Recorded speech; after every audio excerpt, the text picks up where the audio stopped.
Remember that time you were maybe stuck at home, absolutely covered in itchy spots, feeling pretty miserable, but let's be honest, maybe secretly enjoying the extra TV time? Oh, definitely. A classic childhood memory for so many. Exactly. And that shared experience is what we're diving into today.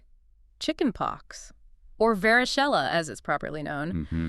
We've got a really fantastic set of information here. It's like the ultimate revision guide, breaking down, well, everything you really need to know about this super common condition. Yeah, it covers all the bases. Our mission today, to give you a clear, really high-yield understanding of chickenpox. Think of this as your personal study session, packed with memory aids and practical stuff that'll hopefully stick. Sounds good. And it's interesting, isn't it? A condition so many of us just sort of went through, but it actually has some fascinating biology behind it. Totally. So let's start with the basics. What is chickenpox? Okay, so chickenpox, or varicella, is a highly contagious viral infection.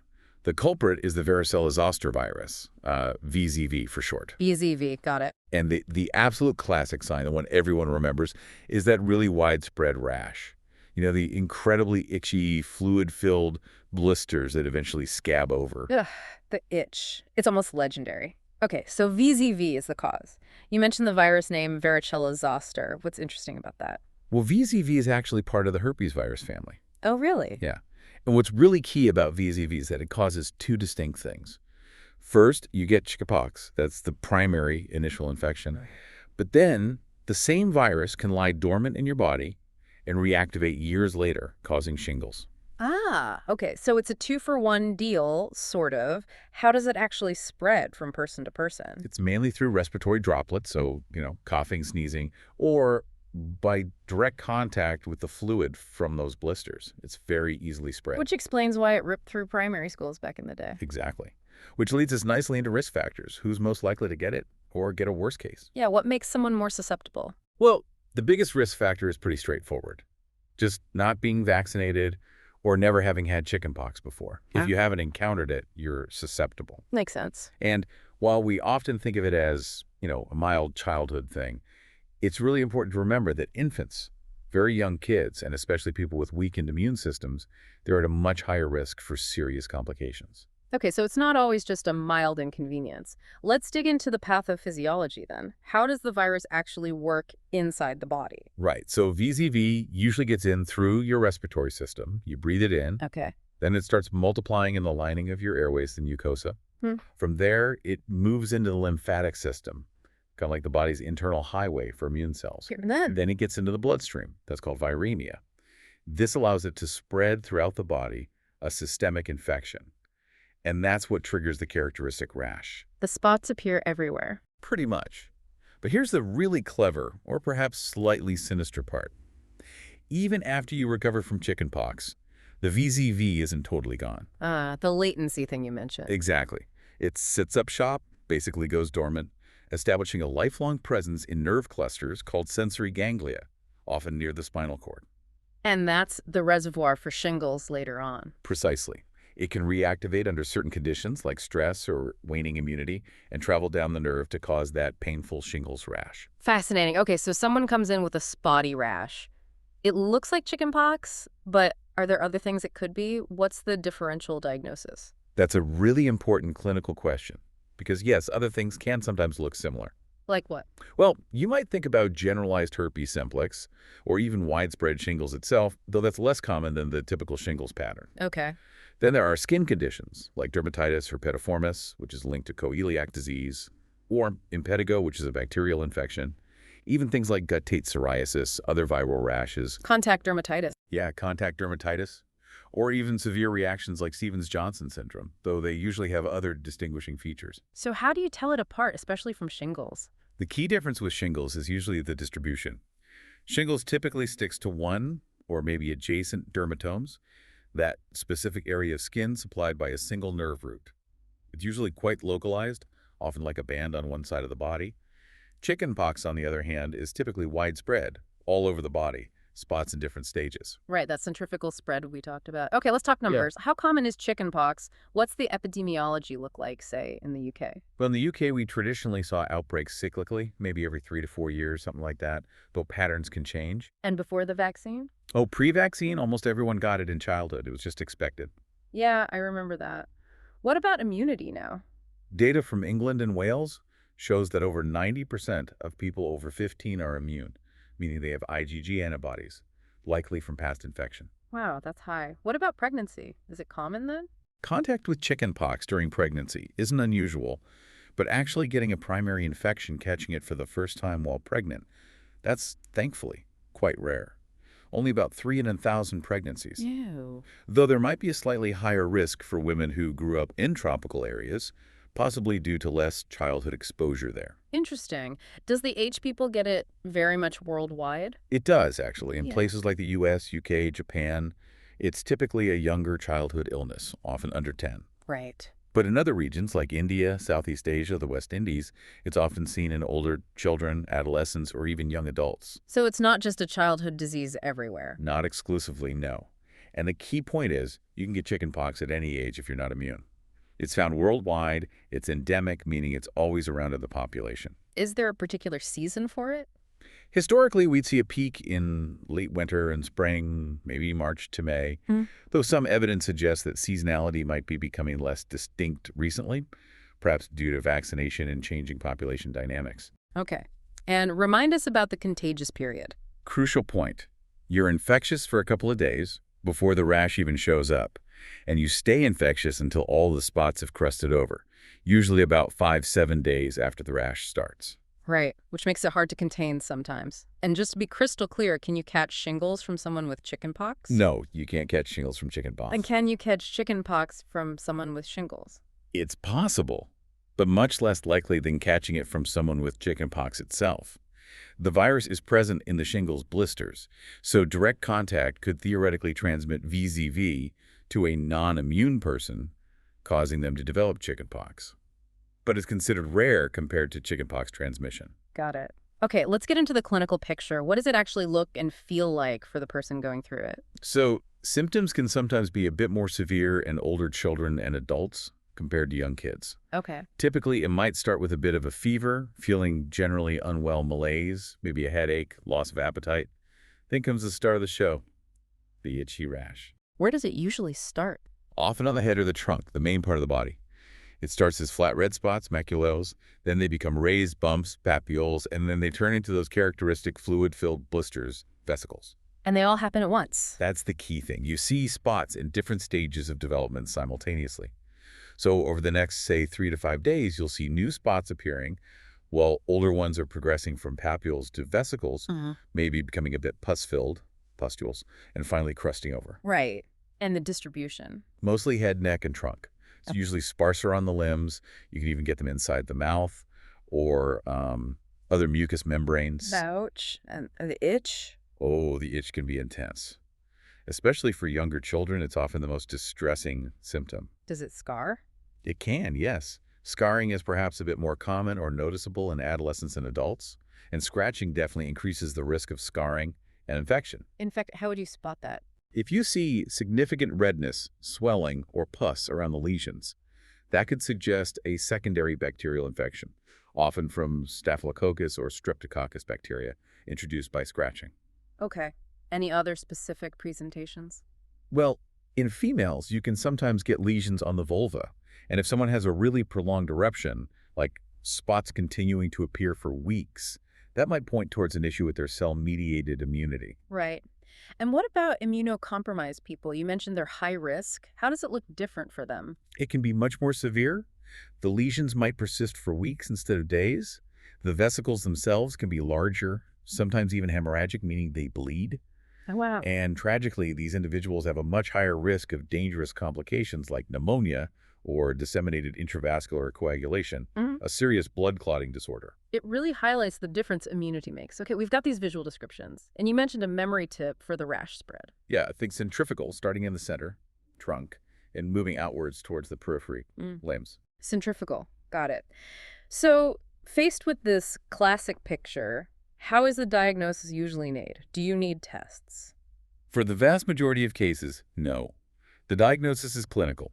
That characteristic rash with spots in various stages, often combined with the history of exposure or lack of immunity, is usually enough. Pretty distinctive. It is.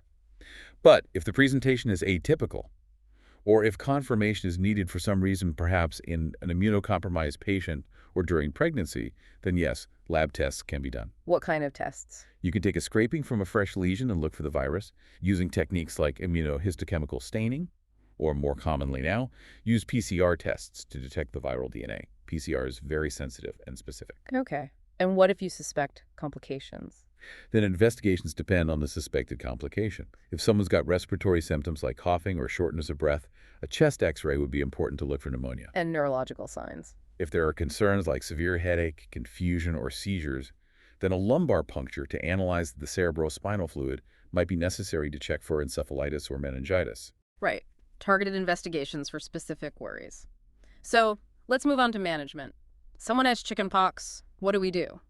Okay, management really focuses on two main areas: supportive care for everyone, and then specific antiviral treatments for those at higher risk or with complications. Let's start with supportive care. What does that involve? It's mostly about comfort and preventing problems.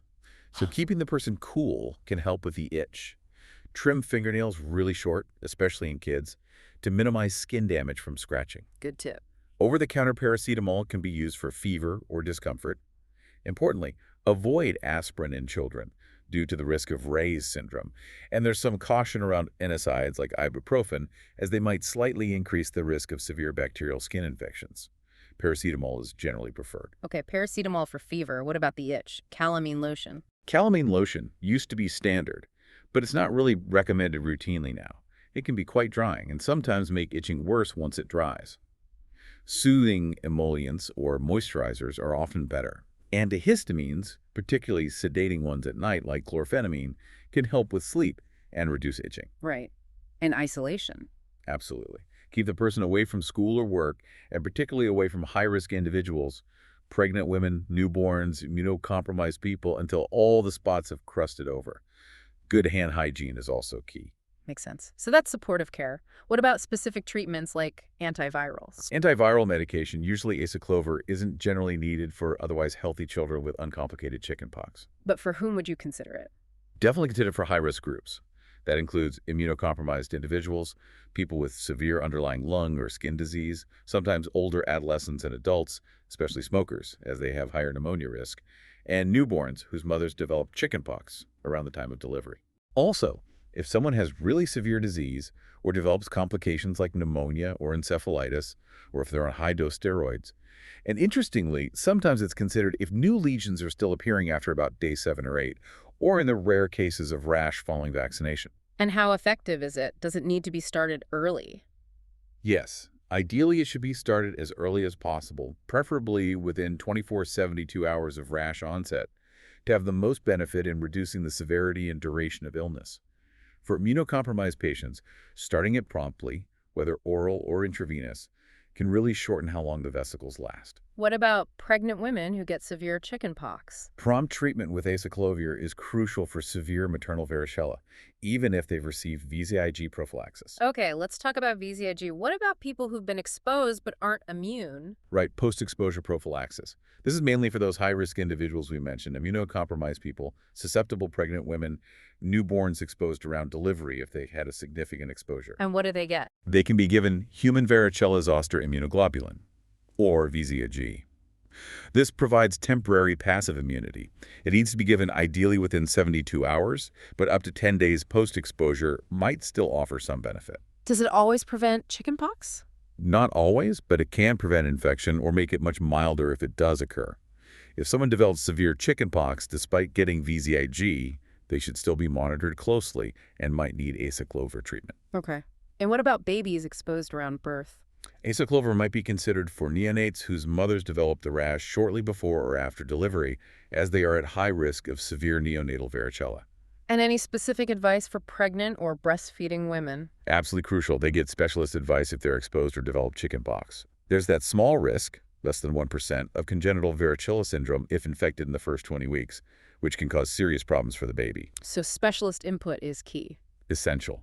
For diagnosis, assessing fetal risk, considering urgent antiviral treatment for the mother, managing potential complications, and advising on breastfeeding. That's a comprehensive approach. You mentioned a memory tip for management. Yeah, just a simple one. Support, comfort, fluids. Soothe, itch relief, separate. Isolate.